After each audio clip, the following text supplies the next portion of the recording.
llegar a un estado de resultado. Entonces eso es con producción.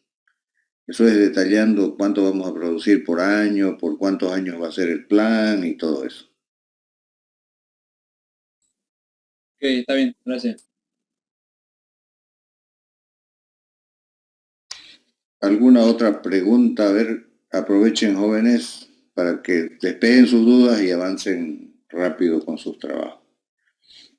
Licenciado, Juana, sí.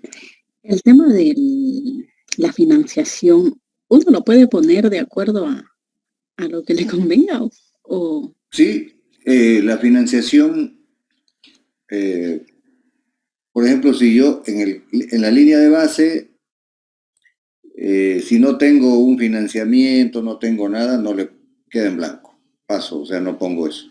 Cuando ya me toque más adelante en los otros capítulos, después de estudio de mercado, plan de producción y todo eso, ahí yo necesito capital de inversión y capital operativo.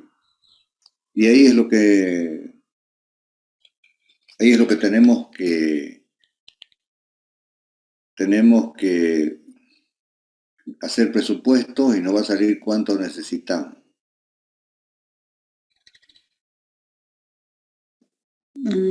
ya ni sé? Eh, y ahí definimos cómo va a ser la fuente de financiamiento. Si tenemos recursos propios, si es un grupo de socios, es lo mismo que sea recursos propios.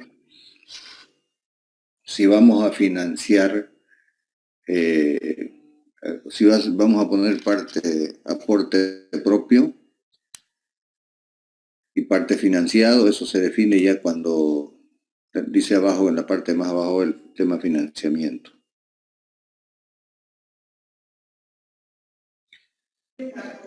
Dicen, gracias. Ya.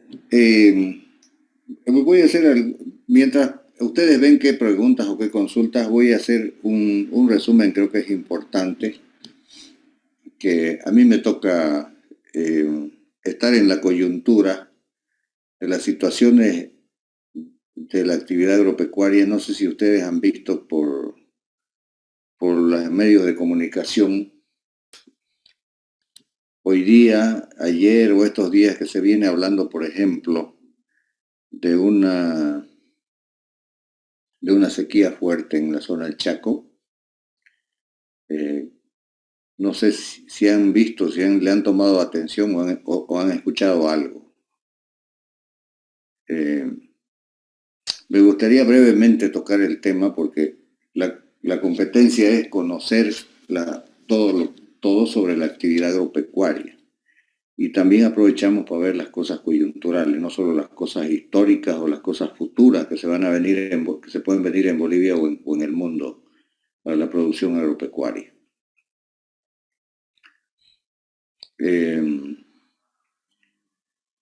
Y tengo la suerte que me toca participar de forma directa. Yo, por ejemplo, ahorita estamos pasando, yo estoy en Camiri, porque justamente hoy día hicimos un recorrido por las zonas de Lagunillas y Gutiérrez. Por ahí algunos conocen o de repente son de por acá. Y uno va haciendo evaluaciones y hay pérdidas totales. Y bueno, ¿cuál es la consecuencia final? La consecuencia final de esto es que como no hay maíz suficiente, el maíz es un insumo básico para la producción de pollo, de cerdo y también ya para ganadería, lechería y otros rubros. En la dieta de los animales, por ejemplo de los pollos, sí o sí hay que ponerle un porcentaje de maíz. Por eso es el problema. No tiene sustitutos tan sencillos o fáciles de que un día para otro uno pueda colocar un sustituto. Como que nosotros si no conseguimos una verdura para ensalada, conseguimos otra o otra cosa y así. No, esto tiene un porcentaje fijo en la dieta de los pollos, por decirle de una forma, y no hay forma de reemplazar con otro producto. Entonces, el problema no son las pérdidas, porque la gente, por ejemplo, ha sembrado hasta 3 veces y las 3 veces se secó. O sea, perdieron 3 veces, no solamente puede sembrar una vez y que se pierda, pero al margen de la pérdida esa que ya es complicado, digamos, que complica la situación, su economía de la gente de esta zona. El fondo es una posible subida en el precio del pollo.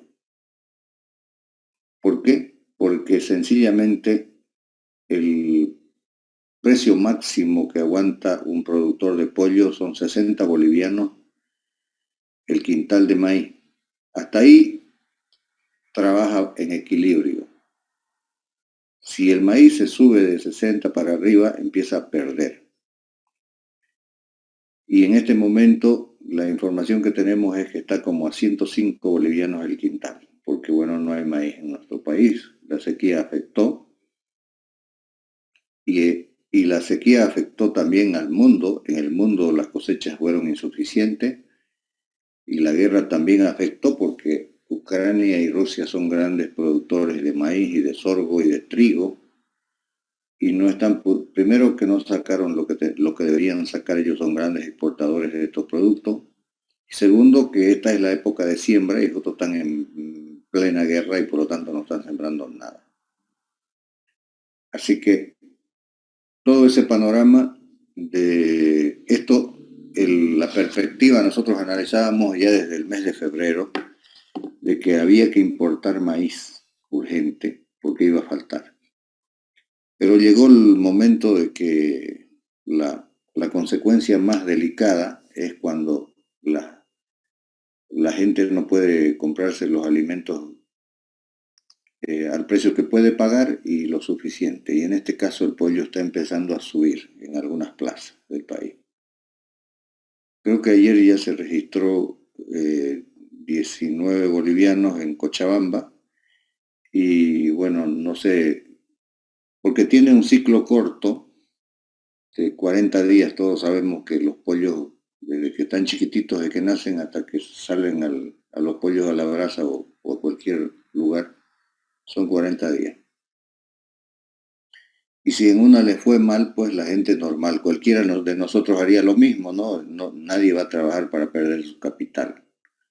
Seguramente que ya perdieron, porque ya con un maíz de 90, 100 ya no es rentable, ya están perdiendo.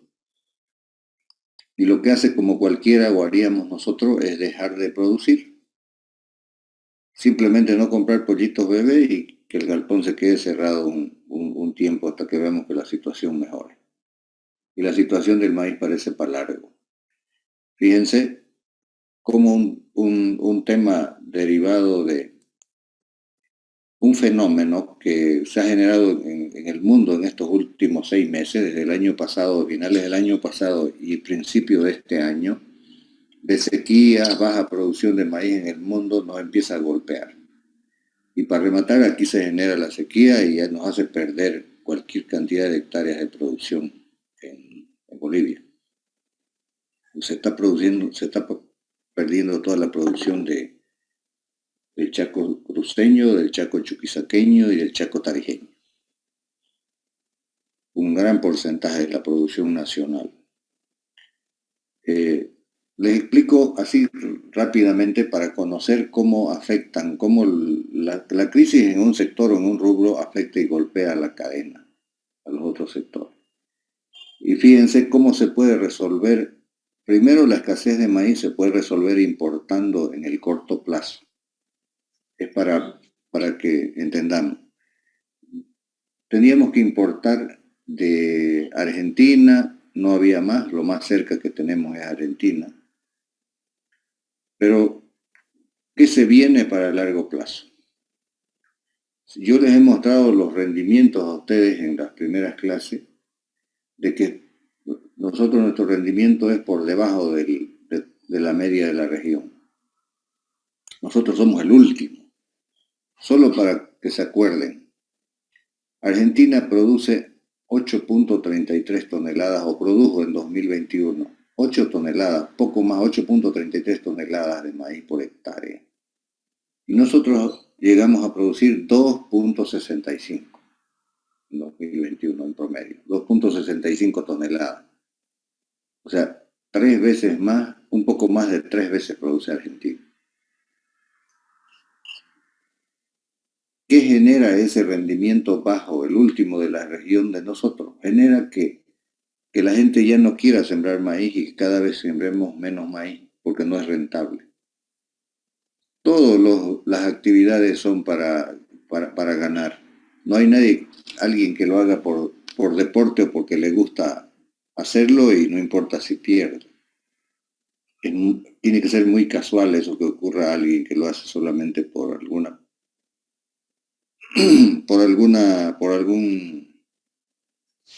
hobby, por alguna cosa, pero toda la gente que se dedica a la actividad es como cualquier otra actividad, espera tener un retorno para mantenerse. Por ejemplo, acá en la zona del Chaco es bastante complicada la situación. La gente cultiva una sola vez al año. Y como ustedes saben, es zona seca, no llueve, y no pueden sembrar 2 veces al año, como podemos hacer en el norte, en parte del este de la ciudad, o como en algunas zonas donde hay riego y yo puedo sembrar 2 veces, 3 veces al año. Y si no hay nevadas, no hay heladas en esa zona, tranquilamente puedo sacar 3 cosechas al año en esos lugares. Pero acá no.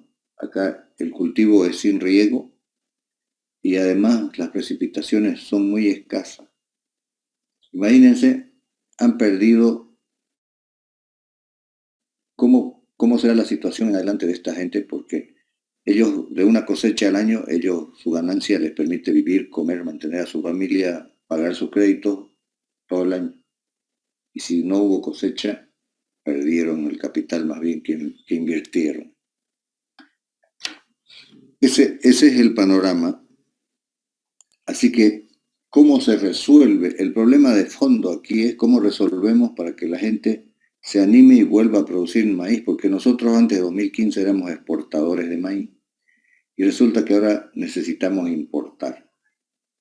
¿Cómo es que se ha revertido esta situación? ¿Por qué se revierte? Ya les decía que es el factor del rendimiento que es muy bajo y por lo tanto no cubre los costos y la gente va dejando de sembrar maíz. ¿Y por qué es el rendimiento tan bajo de nosotros? 2.65 toneladas y en Argentina más de 8 toneladas, 3 veces más. La diferencia, jóvenes, la diferencia es en la tecnología que utilizan. Y en este caso es en la semilla. Todos los países vecinos que producen maíz a gran escala, Brasil, Paraguay, Uruguay, utilizan semillas transgénicas de maíz. Nosotros no. Es una situación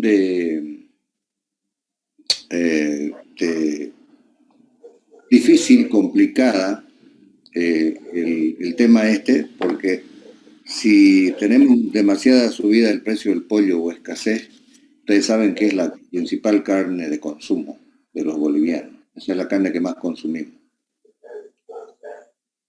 Y si se sube el precio va a ser un duro golpe para toda la gente, ¿no? En este caso los afectados ya no van a ser solo los productores de maíz que perdieron su cosecha, o los avicultores que están perdiendo plata. Va a ser afectado toda la ciudadanía, todos vamos a ser golpeados. Y la solución para que tengamos mayor cantidad de maíz, en este momento no aparece otra alternativa, permitir el uso de semillas transgénicas de maíz. Porque recuerden que hemos hablado en clases anteriores que solo tenemos soya transgénica, no tenemos otro producto. Pero además, la soya transgénica que tenemos es un evento viejo de 2005, por allá. O sea que no es actualizado. Y la solución es esa. Y en esa dinámica también, por ejemplo, ayer estábamos haciendo gestiones ante el Senado para que las autoridades entiendan de que esto es riesgoso, de alto riesgo, y ya llegamos a una etapa donde no deberíamos permitir llegar. Si nosotros aprobamos la tecnología de los transgénicos en maíz hace unos 2 años atrás o 3 años atrás, nosotros no tuviéramos necesidad de importar maíz, no estuviéramos en esta contingencia. ¿Por qué? Porque ya tendríamos mayores rendimientos. el rendimiento sube entre un 50 y 80%, o sea, en la misma superficie, en la misma hectárea que en este momento me produce 2.65 toneladas, me podría producir 4 toneladas tranquilamente. Con eso, con ese incremento del rendimiento, nosotros podríamos estar cubiertos. Las semillas transgénicas son algunas resistentes a sequía. Por tanto, la gente está perdiendo el 95% de la cosecha y lo hemos visto, y por lo menos podrían cosechar el 50%. Y eso sería una gran cosa en este momento de crisis internacional, mundial que hay por el precio del maíz y por el tema del trigo en particular. Eso nos permitiría paliar el tema del maíz en este momento. Porque pese a la sequía, las cosechas hubieran rendido algo. Lo que pasa es que en este momento casi no hay nada y está demostrado que se perdió el 95%, casi todo. Y podríamos haber llegado a un 50% si las variedades fueran genéticamente modificadas, transgénicos, el nombre que se le ponga, que llegamos a lo mismo. Ayer estuvimos en La Paz ante el Senado haciendo las gestiones y o sea, no se ve fácil porque hay una corriente que se opone a esta tecnología y sin embargo está demostrado que desde 2013 para acá nosotros tenemos déficit y ha estado ingresando de contrabando maíz argentino.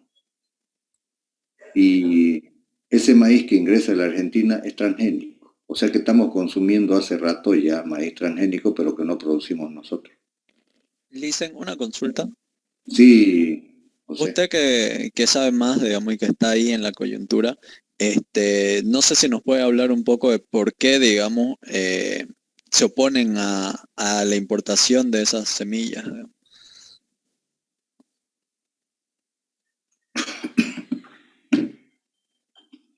El tema de técnico, el tema de demostrar, en este momento no hay justificativo, porque los rendimientos están demostrados. Si ustedes se fijan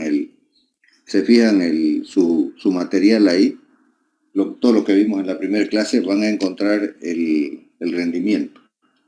Entonces, las semillas que se producen acá para maíz ya no son rentables, los productores no quieren cultivar eso porque pierden plata.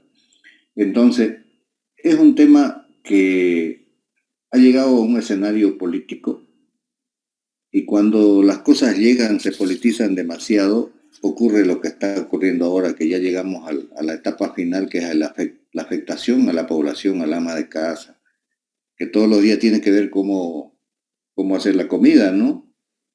Y sabemos que nuestra población, la mayoría, es de nivel de bajos ingresos, no somos países ricos.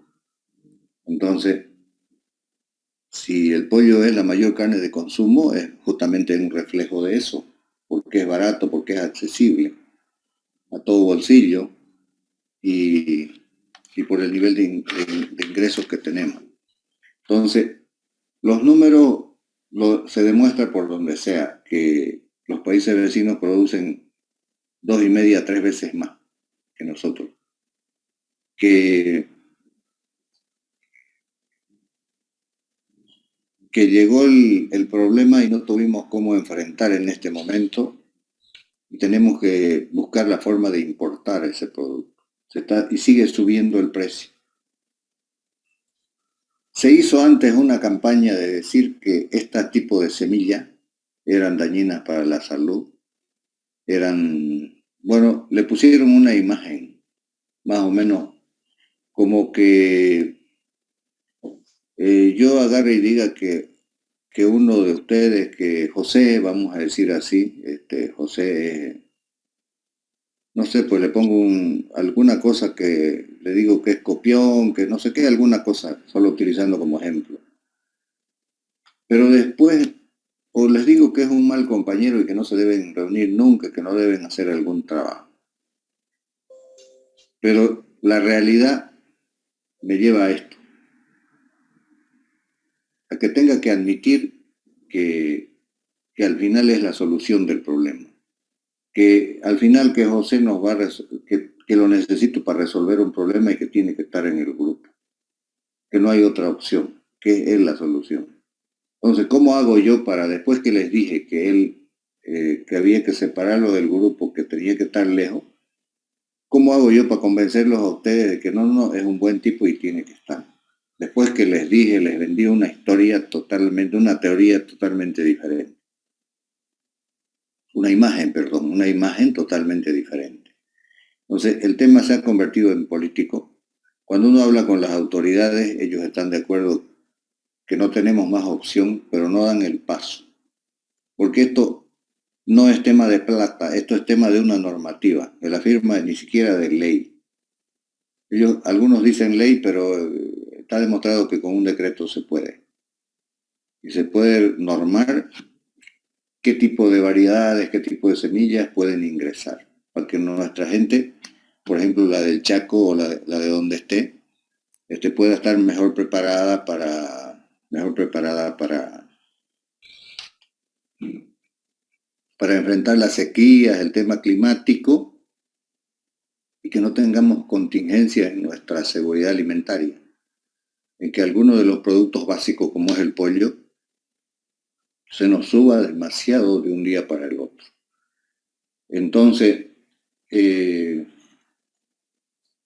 o sea, no sé si me dejo entender, el problema es que antes las mismas autoridades vendieron una imagen tan negativa y hubo mucha gente que creyó que efectivamente eso no debía entrar nunca al país.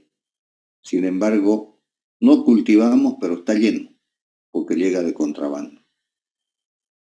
Y es más, cada día que postergamos el plazo de autorizar, de que entre todo regulado, sigue entrando de forma ilegal. Y es peor, porque lo que entra ilegal no tiene certificado sanitario, no sabemos si viene en condiciones óptimas, si son productos adecuados para el consumo. Todos sabemos lo que entra por debajo se vende sin factura, se vende sin certificado sanitario. Entonces, ustedes es para que entiendan, y si ven la comunidad, es un tema, no es una simple noticia no es una simple noticia de coyuntural. Este es un problema de varios años atrás y mientras que no se autorice, acuérdense que esto va a continuar, porque cada vez va a ir productores menos, porque no es rentable, ni ustedes, ni yo, ni nadie va a incursionar o va a invertir plata sabiendo que va a perder. O sea, no van a comprar una semilla para sembrar y sabiendo que no va a rendir y van a perder plata. Eso no pasa, no se hace. Nadie. Si uno arriesga sus capitales para tener un retorno, que no llueva es otro capítulo, pero que la semilla tenga condiciones para aguantar bajo nivel de lluvia, eso es lo que se necesita. Eso se llama tecnología, en otras palabras, nada más. Tecnología de punta. Y las tecnologías que ya están. Ahora, si no se resuelve el problema, acuérdense que lo que va a ocurrir cada año va a ser peor, porque cada año hay menos gente que quiere dedicarse al maíz. Y eso va a ir bajando la oferta y por lo tanto el primer golpe y el más certero que va es al pollo. Pollo, huevo y cerdo son los que más consumen. Ahora será el pollo, pero más adelante pueden ser otros. ¿Y por qué golpea más? Porque es nuestra principal carne que consumimos. Así que la primera solución venía por permitir las semillas, no se lo hizo. En febrero se alertó de que iba a haber la escasez porque ya se sabía que las cosechas en el mundo estaban malas y que aquí iba a haber un déficit. Y que sí o sí habría que importar. No se hizo. Ahora ya está ahora la necesidad de importar es más grande, pero ya llegó el problema a la parte de producción avícola. Por lo tanto, fíjense, cuando uno deja pasar la solución, hablando de políticas o de planificación macro, en este caso, que vamos a ver después la metodología de planificación, que cuando uno no toma las previsiones oportunamente y no planifica, las facturas se hacen más caras. permitir que entren semillas certificadas o semillas de maíz transgénico al gobierno no le cuesta un peso. O sea, solamente firmar la norma y se va. Y eso lo hacen los privados, los productores, y el gobierno solo regula. Como no se hace eso, viene la otra, importar maíz. Pero para importar maíz hay que emitir una norma igual, porque no está permitido que entre ese tipo de maíz transgénico. Maíz para allá para consumo. Y el problema es que no, o sea, está prohibido, prohibido el ingreso de este tipo de insumos, de este tipo de grano.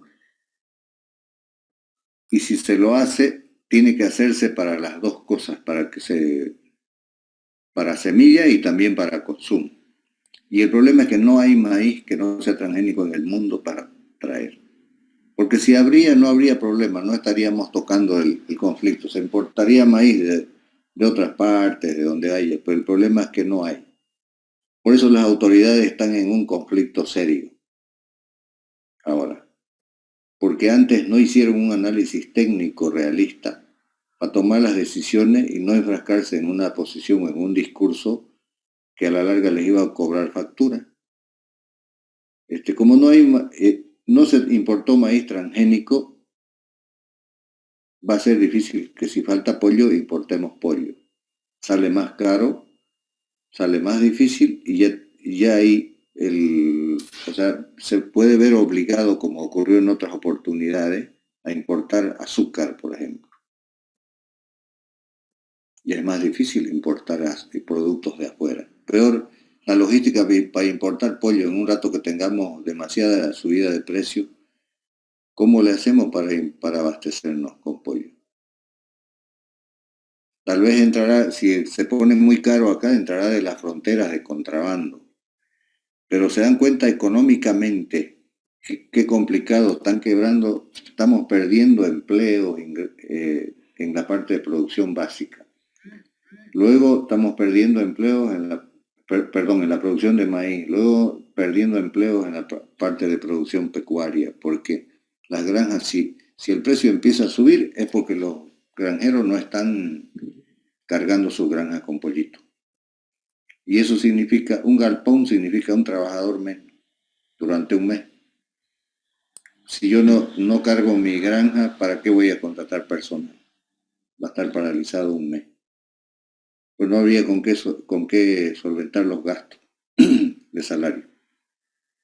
Entonces el tema va a continuar y es para que le entiendan. Si tienen alguna pregunta, les escucho para poder que a ustedes le entiendan y puedan hacerle seguimiento, porque es parte del análisis. ¿Cómo va a afectar esto a la economía? Sí, Katy. Dicen, un poquito ampliando lo que usted estaba hablando en cuestión a las exportaciones, hablando con un amigo que trabaja en Sofía y él es encargado de lo que son granjas en porcino. Ellos, por decirle, él me comentaba que han tenido muchos inconvenientes con las importaciones de lo que son insumos críticos que le llama él, ¿no? Vacunas y otras cosas más. Y eso se ha dado por el tema principalmente de la importación, que eso se hace marítimo, dice, y ha afectado bastante el tema de la pandemia y ahora el tema de la guerra, lo que los ha llevado en este caso a Sofía a tomar nuevas políticas, porque antes ellos adquirían esos insumos con los representantes legales de acá y eso entraba en consignación, ¿no? O sea que cada cierto mes ellos reportaban y pagaban lo que consumían. Ahora, ¿qué es lo que está haciendo Sofía para asegurar, dice, y tener esos insumos? Es decirle al proveedor, mira, trae vos toda la mercadería y nosotros te vamos a pagar al contado, digamos, ¿no? Y eso, ¿qué es lo que va a hacer? Que se suban un poquito y eleven un poquito el tema de los precios, ¿no? En el caso de las granjas de la cerdita, de los chanchitos, me decía que van a comenzar a subir los precios, ¿no? Por esa parte también. Obviamente afecta y golpea, les decía yo, el punto de equilibrio en el pollo. En todos los rubros hay su punto de equilibrio, su precio máximo que pueden pagar. Entonces, es abismal lo que falta, es una cantidad histórica, récord, 500.000 toneladas de maíz faltan para el consumo nacional. O sea, profundizado por la sequía. Y por lo tanto, puede afectar a todos los rubros. Puede afectar también, aparte de la ganadería, porque ya hay a la oferta de carne en el tiempo. En el tiempo puede ir afectando porque no, como esta sequía, por ejemplo, afecta también a la parte ganadera, porque no hay forraje, tanto forraje para la ganadería del Chaco. Y seguramente va a empezar a salir a otras zonas y como no hay granos, el maíz está demasiado caro, no es factible para engordar ganado en esta temporada. Pero es menos probable porque la ganadería, la mayor parte está en los pastos, pero sí se alimenta de pasturas. Solamente necesita una suplementación adicional de maíz, de sorgo, de soya, ¿no? Pero es menos. Lo que sí golpea al pollo, al huevo, a la producción de huevo y obviamente al tema del cerdo.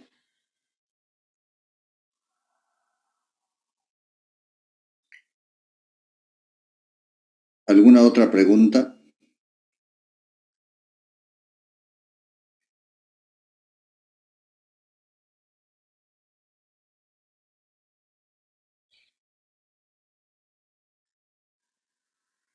¿Algún otro comentario, jóvenes?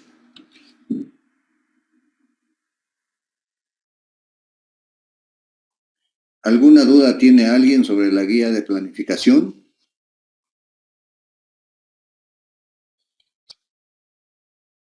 Dicen, Sí. ¿de qué tamaño más o menos podría ser el terreno para la producción de soya?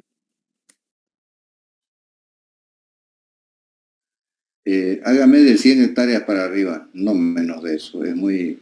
Porque les he dicho que no va a ser un cultivo exclusivo, salvo que sea por acá por el Chaco y sea solo maíz, digamos. Aquí no pueden rotar porque no llueve. Pero después, parte de la zona este y la zona norte especialmente, la unidad tiene que ser de 2 cultivos. Así que los que son extensivos y de ciclo corto son 2 cultivos. ¿Cuáles son los de ciclo corto? Los que yo cosecho entre 100 y 120 días. Mejor les explico cuáles son los de ciclo largo, los que son perennes. Todo lo que es plantaciones de frutales,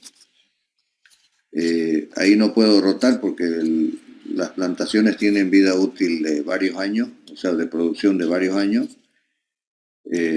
También caña de azúcar es otro que yo cultivo una vez y cosecho durante 5 años, por ejemplo.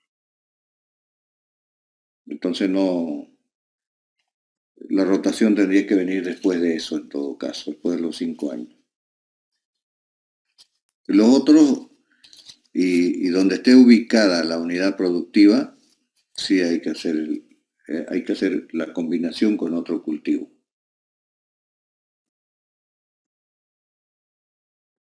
En mi caso, estaba averiguando, decía que existía mayor producción en la zona de San Pedro, en la provincia de Obispo San Señor. Ahí puede, si está bien al norte, puede ser que usted haga arroz. Si está en una zona muy húmeda al norte de San Pedro, puede ser que haga arroz en verano y en invierno haga soya. Y va a dar muy bien la combinación. Ahora, si no es una zona tan húmeda, puede hacer soya y obviamente ahí tiene para invierno 3 cultivos: maíz, sorgo, trigo. Porque el arroz es de temperatura alta y humedad permanente. Casi todo el tiempo tiene que estar el arroz inundado de agua, ¿no? O sea, inundado la parte baja, ¿no? Con agua todo el tiempo. Le dicen, entonces podría aumentarle algo de que yo había escrito ahí en el grupo, solo producción de soya. Auméntele. No, no, no, no, eso es para que ya yo sepa a dónde se están dirigiendo, pero ahí hay que combinar. Ah, ya está bien. Hay que Voy a- justamente para eso.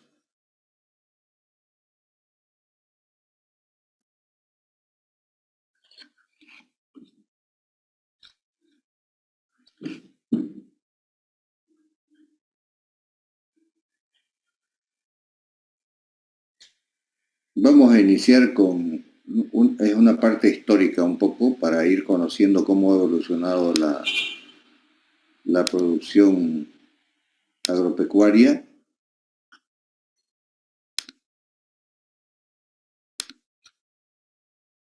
Cómo es las grandes transformaciones que se dieron. Este material ustedes tienen, por supuesto, disponible, pero ahora vamos a tratar de iniciar el análisis de los principales acontecimientos o las principales medidas que se han hecho, no tanto planes o de planes de largo plazo a nivel macro.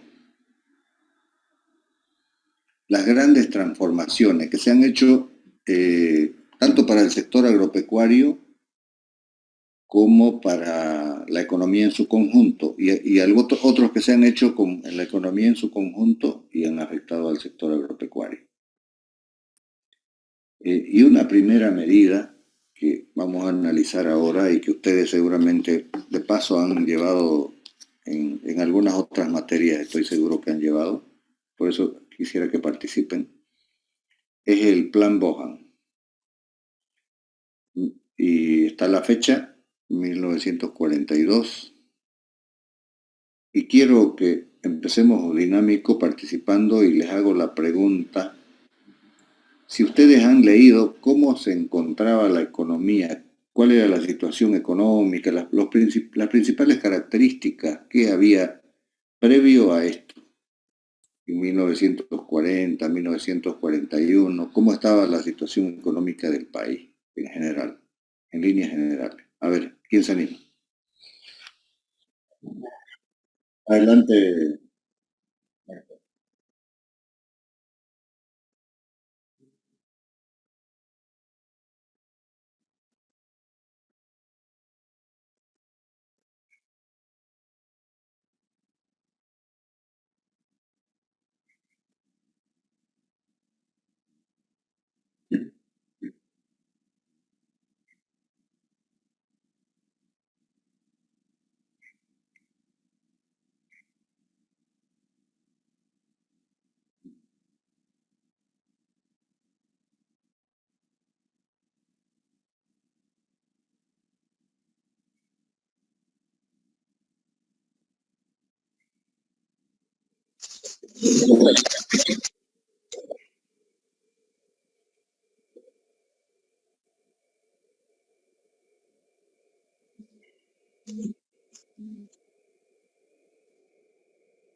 Ok, muy bien, Marco.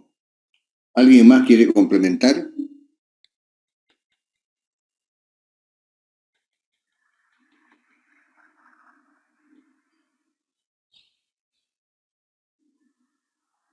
¿Quién más se anima a complementar? Era importador de alimentos, primer punto. O sea, ¿por qué hacemos esto? Porque hay que conocer qué motivó, qué fue lo que generó. Siempre hay causas, ¿no? Hay factores que determinan medidas, transformaciones y todo lo demás. Y uno de los puntos es que éramos dependientes en el tema alimentario. Todos los alimentos eran importados. O sea, la economía era dependiente de la minería y justo empezó a haber problemas de decadencia de la minería. Y ahí viene la primera preocupación y dicen, y bueno, y hasta este momento Bolivia vivió de la minería y la minería se está cayendo. Y con los recursos de la minería compra sus alimentos, importa sus alimentos. Entonces, a ver, veamos qué se puede explorar, qué se puede hacer. Estaba empezando a haber despidos, empezando a haber dificultades ya en la economía, porque ser altamente o exclusivamente dependiente de la minería. Esos fueron los factores que motivaron. Y ahí se plantean algunos grandes objetivos, por ejemplo. Dice integrar Oriente-Occidente, desarrollar otras actividades justamente para responder a la problemática que se estaba presentando, desarrollar otras actividades económicas diferentes a la minería y desarrollar la agricultura en el Oriente. Se investiga y se determina que lo primero es la preocupación que acabamos de describir y que ha dicho Marco, y después ya viene a ver qué buscamos: diversificar la producción, diversificar la producción, reemplazar las importaciones de alimentos y también buscar otras alternativas de ingreso, porque no podía seguir dependiendo de eso, pues se estaba cayendo el tema minero. Y vamos con el tema en el primer objetivo: cómo estaba la situación económica, cómo era el Oriente, en ese caso Santa Cruz, para partir, porque fue el punto de partida prácticamente. Sí, era como una población alejada, totalmente alejada, solo se comunicaba por camino se llamaba de herradura, o camino como senda, camino para animales, no había carretera. Y sí producía las cosas tropicales: azúcar negra, arroz. Una economía de subsistencia teníamos casi, Luis. Sí, casi. Y sí se llevaba algo, migajas, ¿no? O sea, imagínense, se llevaba en mulas, era. Las mulas son unos animales más resistentes que los caballos y se le llevaba en eso, se transportaba azúcar, arroz, charque, cosas que no se deterioraban desde acá hasta Potosí, porque ya estaba concentrada la minería. Entonces, lo que se podía llevar tampoco no era gran cosa, ¿no? En animales. Y 15 días de viaje, ¿no? Bastante dura la situación y difícil. Y todo era como dice José, era precario. No había ni una máquina, ni un motor, no había, peor que iba a haber, ni energía eléctrica, imagínense, todo era rústico el trabajo. La cosecha de arroz manual, la caña molienda de arroz con tracción de animales, ¿no? Y la del trabajo en base a un sistema artesanal que en algunos lugares se practica hasta ahora, sin la tecnología que tenemos en este momento. Y lo primero que se propone es hacer la carretera. La carretera Santa Cruz-Cochabamba, porque ese era el tramo que no estaba vinculado. No había esos casi 600 kilómetros que son la que le llamamos la antigua, ¿no? Por los valles.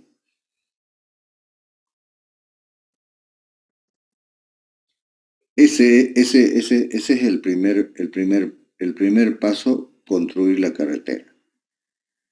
Pero no era suficiente el tema de la carretera. Se tenía que incentivar que la gente empiece a producir cada vez más, porque la idea era esa. Pero no había capitales, no había empresarios.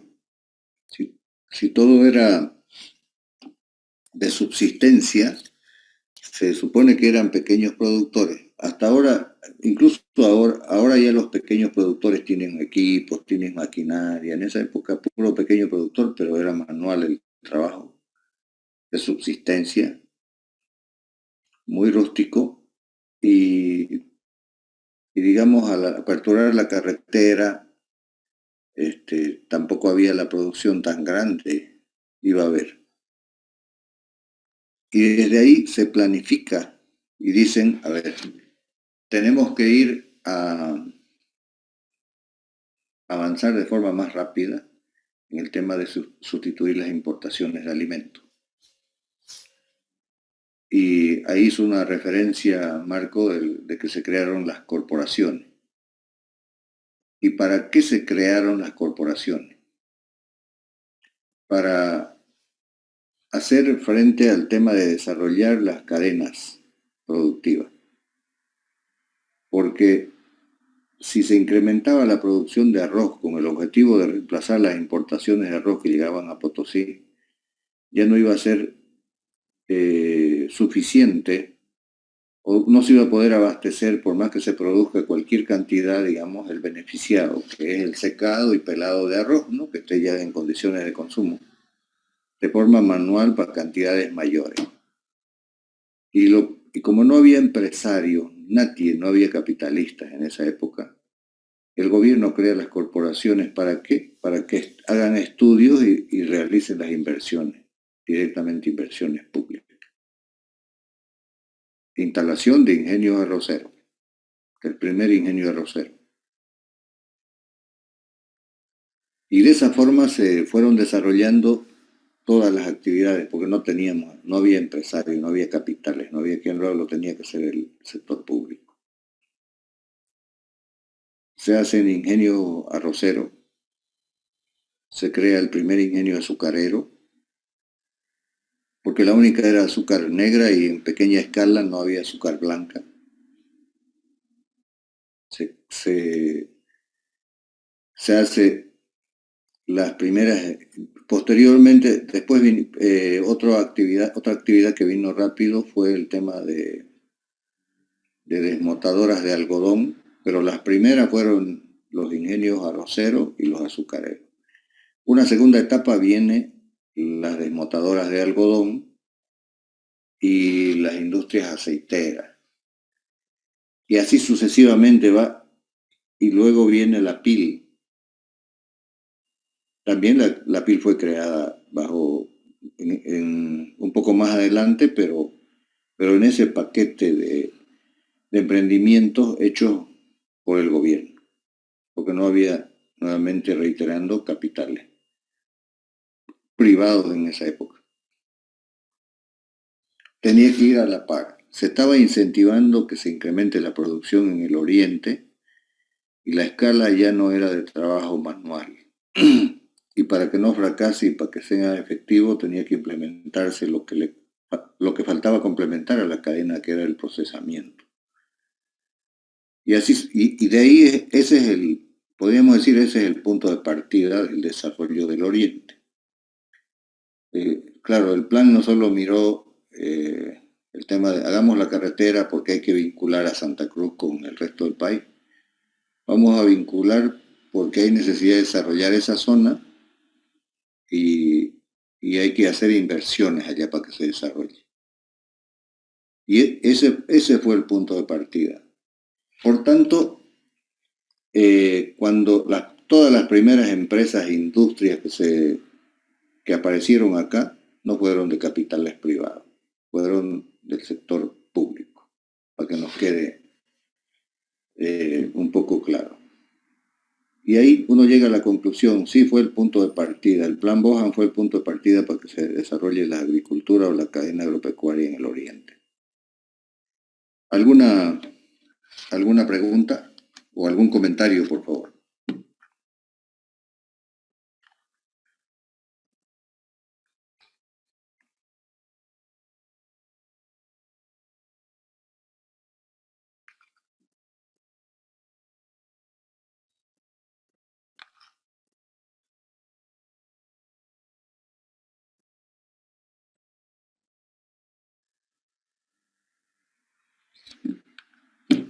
¿Algún comentario, jóvenes?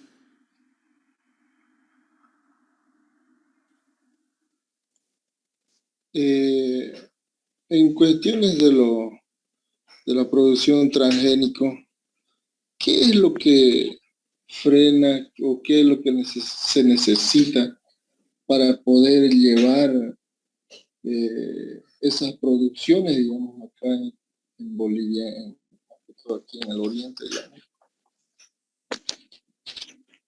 A ver, Mario, ¿cómo es la pregunta?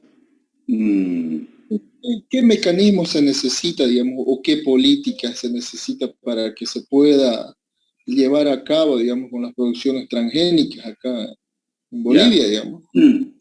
Una normativa, excepcionalmente puede ser un decreto o por último una ley, lo que establece la Constitución. Pero o sea, como les decía, no se necesita plata, no se necesita que el gobierno invierta, se necesita solamente la normativa. Y es un tema político, porque técnicamente la realidad ya nos rebasó. Entonces, va a ser, digamos, cuando las autoridades decidan, y la verdad es que eso ni siquiera tienen que hacer ningún trabajo, porque ya todas las investigaciones, todo está demostrado. Entonces, es una decisión política de las autoridades. El tema técnico se viene debatiendo desde hace 10 años atrás y más. Y aparte de que el tema técnico está agotado, y está agotado el tema técnico demostrando que no hay opción en este momento, no hay más opciones, y que es riesgoso para la seguridad alimentaria nacional. Ahora la realidad los hechos nos están demostrando que estamos ya en una situación complicada, por no haberlo hecho antes. Yo creo que en algún momento el gobierno va a tener que dar algún viraje, olvidarse de lo que ellos predicaron antes, de que esto era malo, y hacerlo, porque puede ser más complicado el tema de la falta de productos, en este caso del tema del pollo. Como les decía, no es tan sencillo que nos abastezcamos de carne de pollo de otros países, pero sería lamentable, porque si nos llegamos a abastecer de carne de pollo de otros países, porque ya empiecen a quebrar los granjeros nuestros, estaríamos hablando de cantidades de desempleo en toda la cadena. Porque fíjense, para transportar, o sea, cómo funciona la cadena de maíz, la cadena avícola, hay gente dependiente en la producción primaria, hay transportistas, hay procesadoras, hay una cadena larguísima, y en toda esa cadena significan personas que trabajan, que tienen ingresos, significan familias que se mantienen con eso y grandes cantidades. Y si esa gente, si hay bastante gente quedándose sin trabajo, ¿dónde pueden ir a trabajar? Es la pregunta, a otras actividades. No se ve a la vista dónde la gente a qué se pueda dedicar. Nuestra economía no es tan diversificada, no hay sectores otros que estén fuertes y generando gran cantidad de empleo. No hay. Entonces, en resumen, nuevamente, es una decisión política. O sea, cuando uno dice decisión política, jóvenes, es cuando se han agotado los análisis técnicos y ya está todo demostrado, y simplemente no se lo hace porque no se lo quiere hacer en ese momento, y bueno, la decisión la tomarán ellos ojalá sea lo antes posible, porque el problema es para las autoridades. Claro, cualquier subida del precio que hay en algún alimento es complicación para el gobierno. No quiero decir con eso de que ellos tengan que subsidiar, más bien hay que tratar de evitar los subsidios. O sea, no hay que esperar que el problema sea grande y el gobierno tenga que gastar plata, si podemos resolver con una normativa que permita el ingreso de esa semilla. Esa es la solución. Y eso no cuesta nada, no es erogación de recursos. Claro, como no lo hemos hecho, puede ser que este año el gobierno tenga que importar maíz para coadyuvar. Y si no lo seguimos haciendo, se puede complicar, como les decía más adelante, y ya con desabastecimiento de pollo ya es más grave la situación. Los costos para el país pueden ser más complejos, más altos.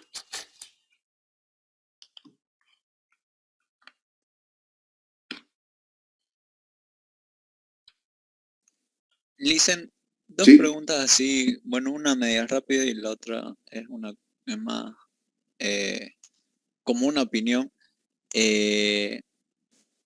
La primera es sobre, bueno, hablando o siguiendo hablando de la soya y de la importación, digamos, de este producto transgénico de la semilla. ¿Hay algún país que tenga semillas, o sea, que sean rentables y que no sean transgénicas, o todos usan la misma o parecidas, pero todas son transgénicas, hablando a nivel mundial, digamos? La tecnología para las semillas es como, no sé si les he puesto el ejemplo de los celulares. Hay empresas que producen sus semillas y compiten. Como compite Samsung con Samsung, con Apple, con los iPhone o con otras marcas, la marca que quieran. O sea, es lo mismo. Van compitiendo en el mercado. Hay empresas que producen la semilla y tienen como sucursales o representantes en los distintos países que multiplican, y es dinámico. O sea, hoy día puede ser como puede ser el último, vamos a decir, el iPhone, ¿cuál es el último? El iPhone 13, no sé, creo que. Pero será hasta fin de año y después va a aparecer el 14 y el Samsung tiene su versión parecida, ¿cierto? Esto es lo mismo. Y lo que hacen ellos es adecuar a los climas de los distintos países las semillas que ellos tienen que son transgénicas. Pero no es que sea estático, que yo generé una hace 20 años y esa la sigo manteniendo, esas ya no sirven, ya salieron del mercado. De forma constante se va investigando para enfrentar el clima, por ejemplo la sequía. No hace mucho que han aparecido los resistentes a la sequía, soya, maíz y otros cultivos. Trigo también hay resistente a la sequía. Resistente a determinadas plagas que se hacen incontrolables. Y así sucesivamente. Es dinámica la tecnología, van avanzando rápidamente y ayudan mucho los gobiernos en eso, en poner plata para los centros de investigación, para que investiguen, desarrollen variedades y den oportunidades, o sea, den mejores condiciones a los que producen. Así que el tema es de rapidez, de adelantarse, de prevenir, de planificar, los gobiernos planifican, ayudan. Y la ayuda cuando se planifica a largo plazo es más barata que resolver un problema como el que estamos en puertas. Ojalá no lleguemos, pero ya estamos entrando en un problema difícil. No sé si me dejé entender con el tema de la semilla, Eduardo.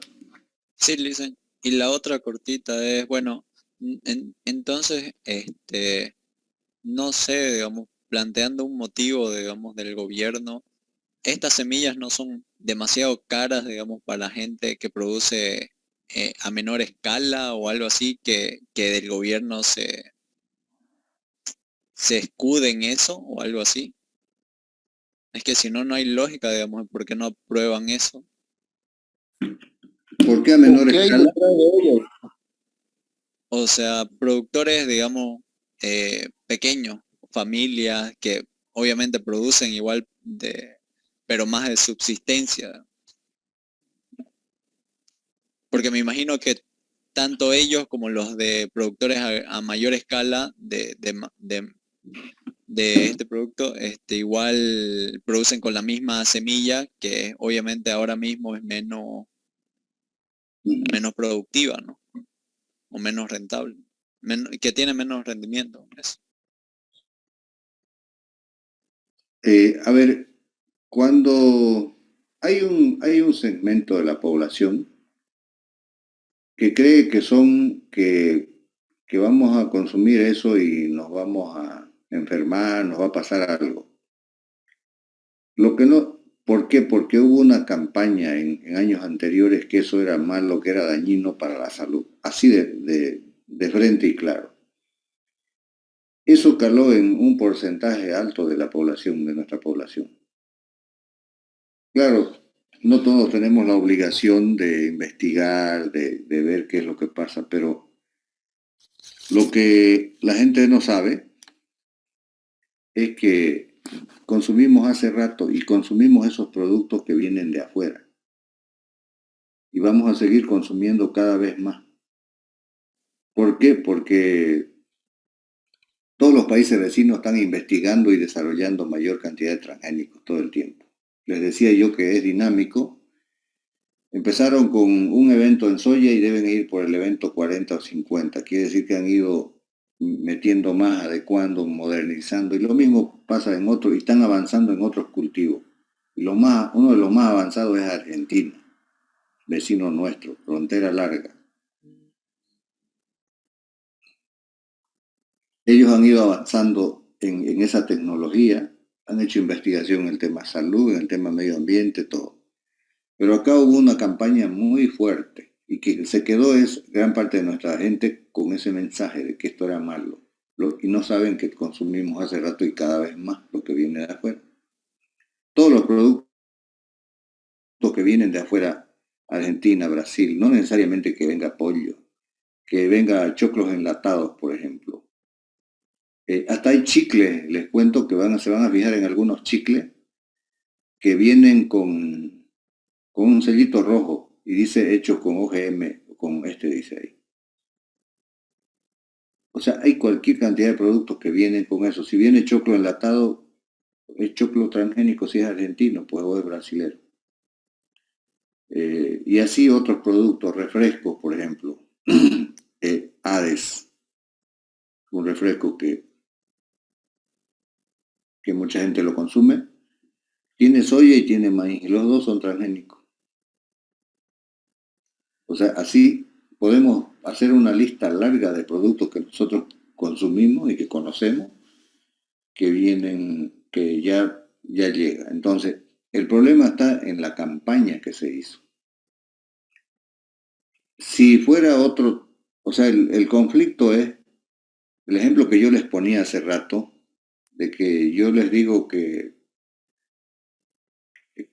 uno de sus compañeros de ustedes es malo y que no deben juntarse nunca y no deben trabajar y no lo deben tener en el grupo y no sé qué más. Pero ¿cómo hago, después de haberlos convencido de esa teoría, cómo hago más adelante para decirle no, la verdad es que es bueno nomás ahora? Y antes, ¿por qué nos dijiste? Entonces, hay cualquier cantidad de gente convencida y es el mismo gobierno. Tal vez si fuera otro gobierno, no me refiero a de izquierda o derecha, ni mucho menos, si por ahí fuera otro gobierno de izquierda igual, pero no el gobierno que hizo la campaña negativa, podría ser más fácil que apruebe. Es complicado, no sé si se dan cuenta en lo complicado de que después de que les dije que su compañero era malo, yo tener que convencerlos o decirles que al final es bueno.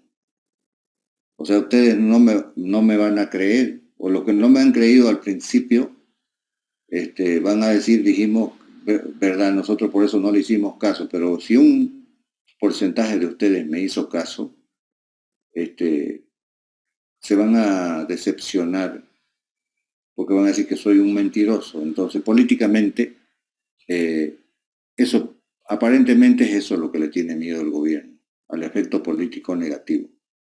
Mucha gente puede decir, ellos nos dijeron que era malo, ¿y por qué ahora están aprobando? Simplemente porque aprueben. Porque yo no creo que van a decir que es bueno, tampoco hace falta eso, ¿no? Solamente hace falta que emitan la normativa y se acabó.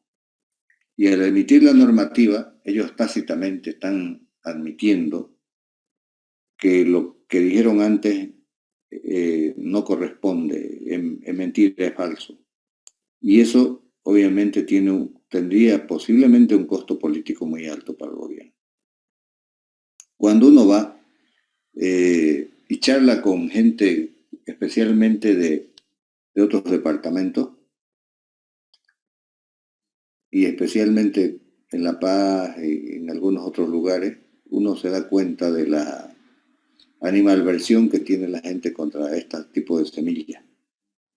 O sea, uno escucha cómo es el concepto que tienen. Se da cuenta con facilidad. Entonces, ese es el problema. Yo creo que es más miedo, pero va a tener que hacer un balance entre el miedo a decir la verdad y que no podemos escapar y que ya estamos complicándonos, que nos compliquemos con el tema alimentario.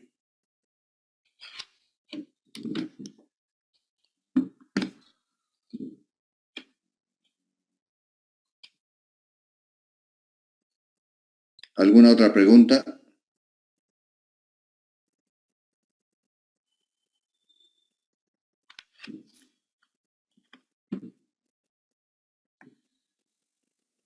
Nada, solo de ya deberían aprobar, digamos, si ya están demostrado todo, a lo menos lo que parte de Argentina, lo que ya tiempo llevan produciendo transgénicos y usted sabe, digamos, si fuera malo, ellos tampoco lo harían, digamos. Ese es el tema. Por ejemplo, yo les he dado material de la cantidad de eventos que tienen los países, y hasta China, países, Cuba también tiene. Les he dado ahí un material. Todos los países vecinos tienen. Y vamos a suponer que no queremos, definitivamente el maíz va a empezar a bajar. Se sube el precio alto y ¿de dónde va a entrar, de dónde ingresaría pollo? Va a ingresar pollo, se sube el precio alto y ya permite contrabandear o como sea. De Perú. ¿Y cómo produce Perú sus pollos? Perú compra maíz argentino y maíz americano y soya americana. Y todos son transgénicos. Por izquierda, por derecha, llegamos a lo mismo. Para que lo tomen en cuenta, si algún rato escuchan decir que está entrando pollo peruano, es con insumos transgénicos. Ni qué decir si entra de Brasil o de Argentina, por supuesto que sí, ¿no? Sin dudar. Pero ya digamos, uno de los países que está bastante desarrollado en producción de pollo, por ejemplo, es Perú.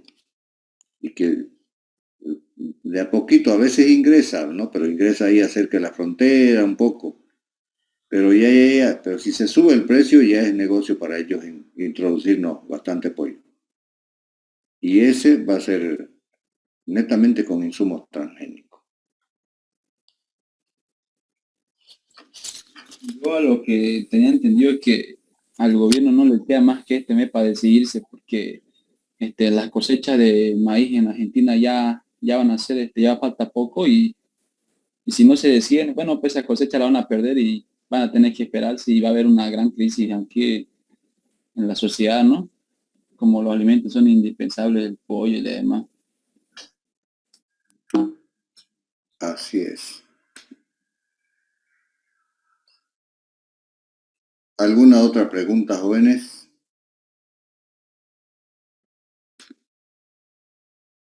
Mientras se deciden, vamos pasando lista presencialmente, así que les voy a avisar oportunamente cuándo vamos a ir a dar parciales. Los exámenes, por supuesto, van a ser presenciales y también la defensa de los trabajos van a ser presenciales. Vamos a ir a conocer nuestra aula por lo menos unos cuantos días. Eso para que vayan considerando que de a poco yo creo vamos a ir volviendo al tema presencial en la medida que se pueda. Dicen, ¿y los exámenes van a ser de todo el avanzado? Yo les digo, o sea, cuando esté llegando les digo, la próxima clase examen y ahí les digo de esta parte, de esta parte. Ah, ya está bien, gracias. ¿Alguna otra consulta, jóvenes? Dicen, buenas noches. Verónica, adelante. Usted dijo que las plantas frutales son de largo plazo, todas las plantas frutales, ¿no? Sí. En el tema de que yo quiero hacer el tema de la uva, como de cuánta hectárea haría mínimamente. ¿Estaría bien de 10? Está bien. Sí, está bien de 10. Está Gracias. bien de 10 y ese es de largo plazo, ¿no? No sé a los Sí. cuántos años, a los 3 años empieza a producir, creo, no produce al año eso. Es un poco más. Y produce Gracias. y poco a poco va llegando a su nivel máximo de producción. Y no sé cuántos años es, 10 años, 12 años, las plantaciones. Sí. Muchas gracias. ¿Listo? Lisa, una consulta. Maura, diga. Era casi la misma pregunta, pero para el cultivo de cacao, ¿cuántas hectáreas más o menos son recomendables? Me agarró en curva, voy a ver un poquito. Lo que pasa es que no es un cultivo que produzcamos tan en grandes cantidades acá. Es un poco marginal todavía, así que voy a ver un poco para ver qué es algo racional, para no hacer una cosa muy pequeña que no sea un plan que sirva mucho. Está bien, sí. Porque en todos casos, me preguntaban de soya, por ejemplo, y es válido para todo. Claro, podríamos hacer de 20, pero ¿quién se va no es un negocio atractivo, una cosa así, ¿no? Es marginal eso, salvo que lo hagan a manera de prueba. Hablar de 100, 200 ya es un tema interesante. Ya puede generar qué sé yo, 100 hectáreas y si gana $200 por hectárea, por ejemplo, son 20,000 en una cosecha, ¿no? Y se hace otro cultivo y gana unos 10,000, tiene como 30,000 al año. Eso es, por ejemplo, como 30,000, eso al mes sale como $2,500 mensual, ¿verdad? En ganancia. Eso es como que ustedes ya tengan su sueldo y mantengan su familia con la ganancia. Vamos a hacer un número muy, muy, muy rápido así. A eso es lo que uno apunta con hacer cosas racionales y a cosas que sirvan para hacer un verdadero negocio y rentable.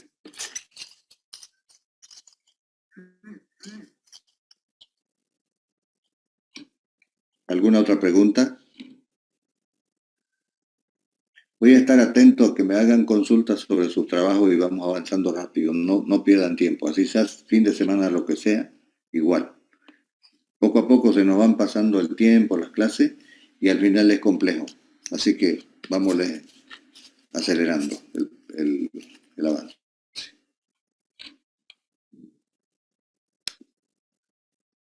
Ok, quedamos acá, jóvenes. Que pasen buenas noches. Buenas noches.